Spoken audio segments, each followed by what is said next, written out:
Hello students, पिछली video में मैंने आपको नन्हा फनकार नामक कहानी से पढ़ाई थी और समझाई थी। इस कहानी में एक केशव नाम का 10 वर्ष का लड़का होता है। वह बहुत ही होशियार होता है। उसकी होशियारी देखकर जहांपनाह अकबर भी इम्प्रेस हो जाते हैं। तो इसके विषय में मैंने आपको पढ़ाया था, समझाया था। उसी पाठ में जो व्याकरण का भाग है संज्ञा, उसके विषय में आज मैं आपको पढ़ाऊंगी व समझाऊंगी। तो बच्चों, वीडियो को ध्यान से देखना और समझना। देखिए बच्चों, ये आपके सामने एक चित्र दिया हुआ है। इस चित्र में बहुत सारी वस्तुएं हैं, स्थान है, व्यक्ति है, प्राणी है, पक्षी है। तो इन सभी का कुछ ना कुछ नाम है। आप भी जानते हो कि इन सारी चीजों को जो चित्र में दिखाई दे रही हैं, इनका कुछ ना कुछ नाम है। जैसे इसका नाम क्या है? पेड़। इसका नाम क्या है? पत्थर। इसका नाम बत्तख। इसका नाम मछली। इसका नाम हिरन। इनका नाम सूरज। ये बादल। इसका नाम पक्षी यानी चिड़िया। ये पहाड़, पर्वत, लड़का, तितली, फूल, पानी, तालाब। ये देखिए, इन सभी का नाम है। तो मेरे बच्चों, दुनिया में जितनी संसार में जो भी चीजें हैं, जो भी व्यक्ति है, प्राणी है, स्थान है, भाव है, उन सब का किसी न किसी चीज का, हर चीज का नाम है। कोई भी ऐसा व्यक्ति, प्राणी, स्थान नहीं है जिसका कोई नाम ना हो। आप अपने आसपास में देखिए, नजर दौड़ाइए। आपके पास जितनी भी चीजें हैं आपके आसपास, उन सभी का कुछ ना कुछ नाम अवश्य है। तो मेरे बच्चों, जिन सभी क्या है? नाम। यानी दुनिया में जितने भी नाम है संसार में, उन सब नामों को क्या कहते हैं? उन सब नामों को संज्ञा कहते हैं। क्या कहते हैं बच्चों? संज्ञा। यानी दुनिया में जितने भी नाम हैं, उन नामों को क्या कहा जाता है? संज्ञा। तो आइए संज्ञा की परिभाषा को समझते हैं। संज्ञा की परिभाषा: किसी व्यक्ति, वस्तु, प्राणी, स्थान व भाव के नाम को क्या कहते हैं बच्चों? संज्ञा। यानी नाम को ही संज्ञा कहते हैं। चाहे वह किसी का भी व्यक्ति का नाम हो, वस्तु का, स्थान का, भाव का नाम हो, सभी को संज्ञा ही कहते हैं, जिनका नाम है। संज्ञा के कितने भेद होते हैं? संज्ञा के 3 भेद होते हैं। कौन कौन से? व्यक्तिवाचक संज्ञा, जातिवाचक संज्ञा और भाववाचक संज्ञा। अब आइए पहले समझते हैं व्यक्तिवाचक संज्ञा किसे कहते हैं। जो संज्ञा शब्द एक ही व्यक्ति, वस्तु या स्थान का बोध कराए, यानी किसी विशेष व्यक्ति, विशेष स्थान का बोध कराते हैं, उन्हें व्यक्तिवाचक संज्ञा कहते हैं। जैसे देखिए सचिन तेंदुलकर। अब ये सचिन तेंदुलकर, सचिन नाम के लड़के तो बहुत से होंगे, लेकिन ये एक विशेष व्यक्ति की और एक विशेष व्यक्ति का नाम है सचिन तेंदुलकर। अब देखिए गंगा। नदियां तो बहुत हैं, परंतु एक विशेष नदी का नाम है गंगा, इसीलिए व्यक्तिवाचक संज्ञा के अंतर्गत आती। लाल किला। किला तो बहुत से हैं, परंतु एक विशेष किले के बारे में संकेत किया गया है, तो इसीलिए व्यक्तिवाचक संज्ञा के अंतर्गत आता। जैसे हिमालय। पर्वत तो बहुत हैं, लेकिन ये एक हिमालय, विशेष पर्वत की और विशेष पर्वत का नाम है हिमालय, इसीलिए किसके अंतर्गत आता? व्यक्तिवाचक संज्ञा के। यानी इतने उदाहरणों के अतिरिक्त और बहुत सी ऐसी संज्ञाएं हैं, किसी विशेष व्यक्ति, वस्तु का नाम, यानी व्यक्तिवाचक संज्ञा के अंतर्गत आता है। अब देखिए बच्चों, अगली क्या है? जातिवाचक संज्ञा। अगली संज्ञा कौन सी है? दूसरी, जातिवाचक। जिन संज्ञा शब्दों से एक ही प्रकार की सभी वस्तुओं और प्राणियों की जाति का बोध होता है, यानी प्राणियों का बोध होता है, उन्हें जातिवाचक संज्ञा कहते हैं। जैसे अब देखिए यहाँ पर औरत। अगर इस महिला का नाम होता औरत, जैसे मीना, तो यह इसका अपना विशेष नाम होता है, विशेष व्यक्ति की ओर संकेत करता। तो संकेत करता, तो क्या होता है व्यक्तिवाचक। परंतु ये संपूर्ण औरत जाति का बोध करा रही है, इसीलिए जातिवाचक। औरत शब्द क्या है, जातिवाचक संज्ञा के अंतर्गत आता है। अब सड़क, सड़क तो कोई भी हो सकती है, आपकी गली की सड़क, चौराहे की सड़क, किसी राज्य की सड़क, किसी देश की। तो सड़क शब्द क्या है, पूरी सड़क जाति का बोध करा रही है, इसीलिए जातिवाचक संज्ञा के अंतर्गत इसको रखा जाए। लड़का, अब इस लड़का का नाम मोहन होता तो ये व्यक्तिवाचक के अंतर्गत आता, किसी विशेष व्यक्ति का बोध करा।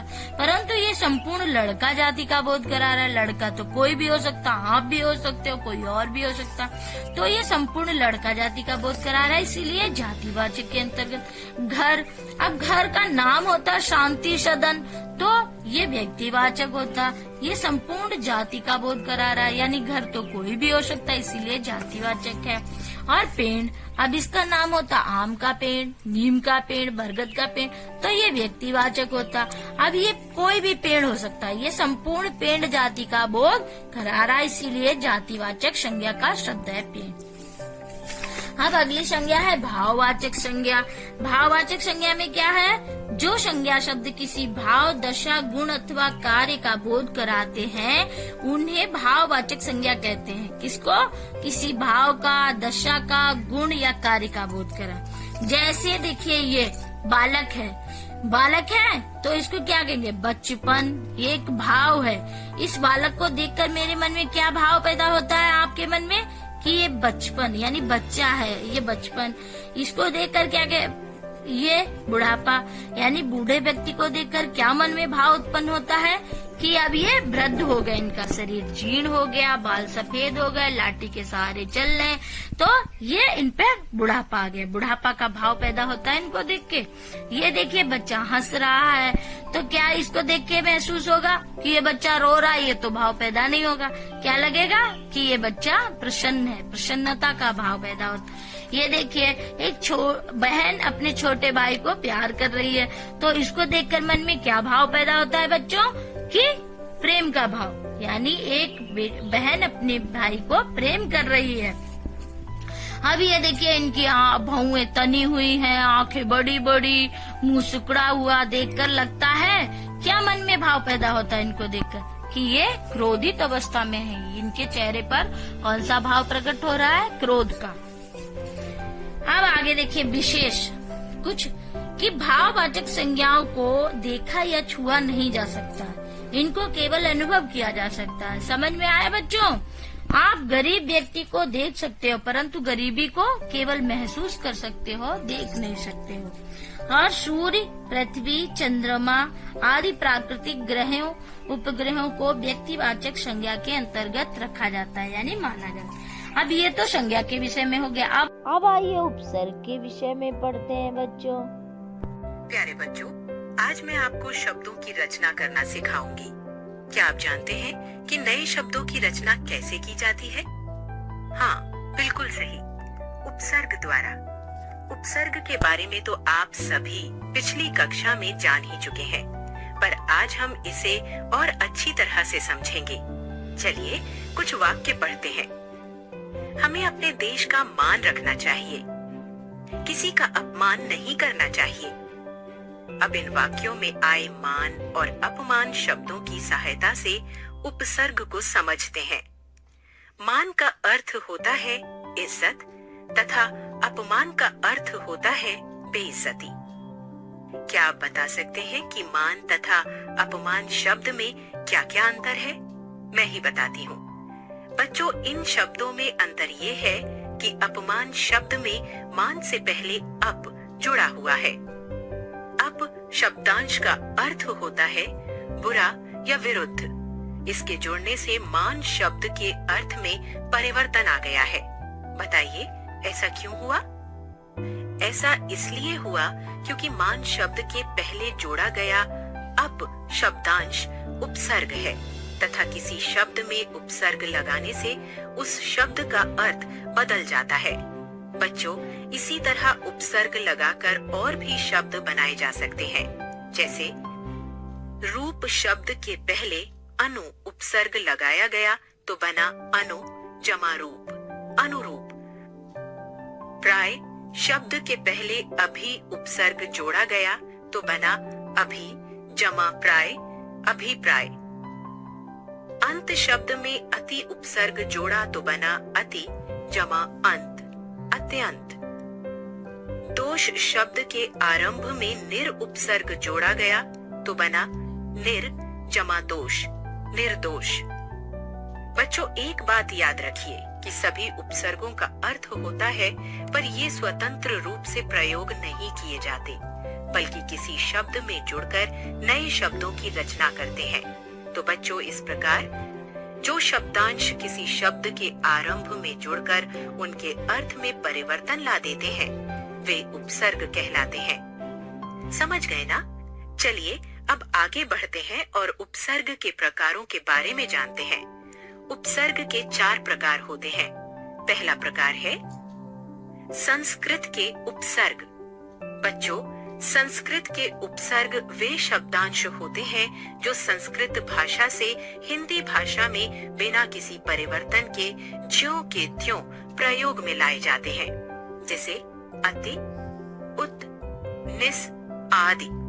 इन उपसर्गों से बनने वाले शब्द हैं अति जमा आचार अत्याचार, उत जमा पाद उत्पाद, निस जमा संकोच निस्संकोच। दूसरा प्रकार है हिंदी के उपसर्ग।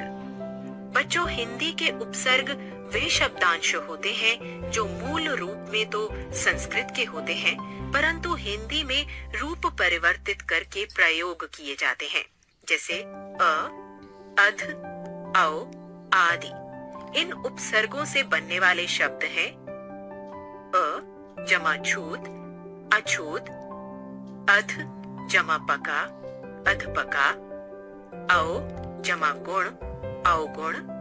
तीसरा प्रकार है उर्दू के उपसर्ग। बच्चों, उर्दू के उपसर्ग वे शब्दांश होते हैं जो उर्दू फारसी भाषा से हिंदी भाषा में प्रयोग किए जाते हैं, जैसे बिला, दर, ब आदि। इन उपसर्गों से बनने वाले शब्द हैं बिला जमा वजह बिला वजह, दर जमा असल दरअसल, ब जमा गैर बगैर। तथा चौथा प्रकार है उपसर्ग रूप में प्रयोग किए जाने वाले संस्कृत के अव्यय।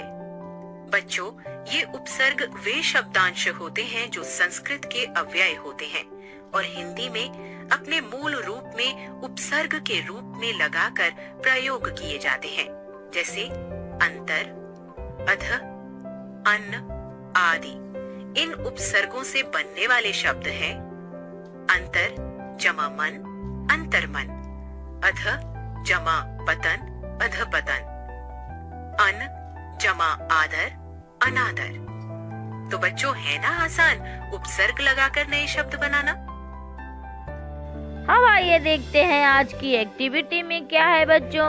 आज की एक्टिविटी में है एक्सरसाइज 1 पेज नंबर 90।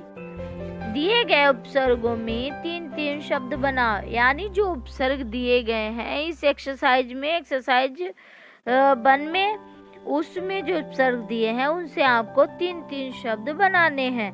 तो ये वर्क कंप्लीट कीजिए बच्चों। अब आइए देखते हैं आज के क्लास वर्क में क्या है बच्चों। क्लास वर्क में एक्सरसाइज 4 पेज नंबर 91 दिए गए वाक्यांशों के लिए एक शब्द लिखो।